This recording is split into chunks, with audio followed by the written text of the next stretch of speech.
কয়েকদিন আগেও মাশরাফির পরিচয় ছিল নড়াইল এক্সপ্রেস হিসেবে।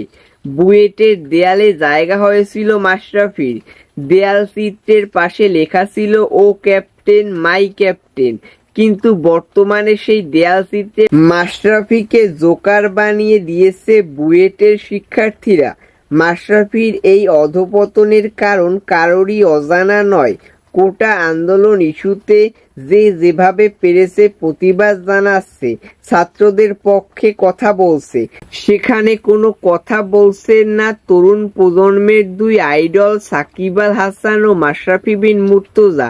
তাই তো কানাডা ভক্তের সাথে দ্বন্দ্বে জড়ায় সাকিব আল হাসান এবং বুয়েটের দেয়ালের চিত্রে মাশরাফিকে হেডার ক্যাপ্টেন বলা হয়। বাংলাদেশের এই দুইজন ক্রিকেটারের জন্য এটা কি লজ্জাজনক নয়? বুয়েটের শিক্ষার্থীরা মাশরাফিকে জোকার বানিয়ে জুতা মারছে। শিক্ষার্থীরা তারই সাথে তার পাশে লিখে দিয়েছে হেডার এক্সপ্রেস।